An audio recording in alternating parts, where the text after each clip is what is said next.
और भारत दुनिया की सबसे तेज गति से बढ़ती अर्थव्यवस्था बना हुआ है। भारत की इस विकास यात्रा में हर वर्ग को शामिल करने के लिए तमाम योजनाएं भी चलाई जा रही हैं, जिसका फायदा देश के सबसे पिछड़े तबके तक भी पहुंच रहा है।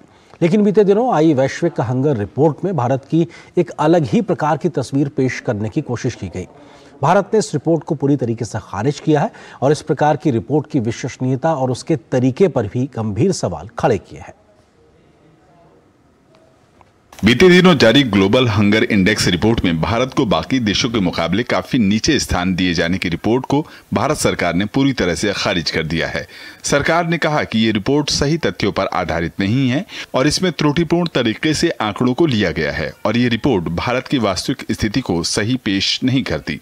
भारत सरकार के महिला एवं बाल विकास मंत्रालय ने इस रिपोर्ट पर कहा कि वैश्विक भूख सूचकांक भूख एक त्रुटिपूर्ण मापक बना हुआ है और यह भारत की वास्तविक स्थिति को प्रतिबिंबित नहीं करता। आयरलैंड और जर्मनी के गैर सरकारी संगठनों कंसर्न वर्ल्ड वाइड और वेल्ट हंगर हिल्फे द्वारा जारी वैश्विक भूख रिपोर्ट 2023 में 125 देशों में भारत को 111वां स्थान दिया गया है। हंगर इंडेक्स गलत गणना पर आधारित है और इसकी प्रणाली यानी मेथोडोलॉजी भी गलत तरीके से की गई है। सूचकांक की गणना के लिए उपयोग किए जाने वाले 4 संकेतकों में से 3 बच्चों के स्वास्थ्य से संबंधित हैं और पूरी आबादी का प्रतिनिधित्व नहीं करते। चौथा और सबसे महत्वपूर्ण संकेतक कुपोषित जनसंख्या का अनुपात पर आधारित है, जो सिर्फ 3000 नमूनों के बहुत ही छोटे से आकार पर निर्भर है, जो कि भारत जैसे विशाल आबादी वाले देश का सही से प्रतिनिधित्व नहीं करता। भारत में भूख से बाल मृत्यु का कोई भी सबूत नहीं पाया गया और इस प्रकार से संस्था द्वारा जुटाए गए संकेतक भ्रामक और गलत हैं।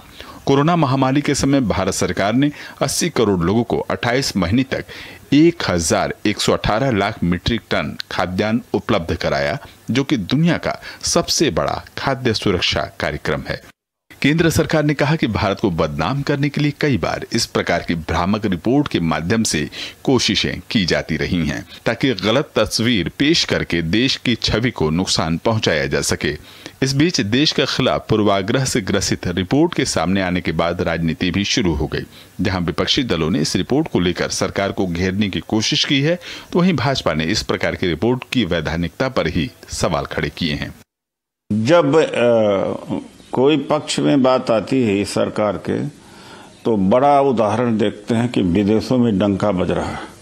जब वही एजेंसीज पक्ष में बात नहीं करती हैं तो उसके मापदंड को ही चुनौती दे देते हैं। एक भी व्यक्ति पिछले 9 वर्षों के अंदर ये नहीं कहा जा सकता है कि अमुक गांव के अमुक लोग जो हैं भूख के कारण से मर गए।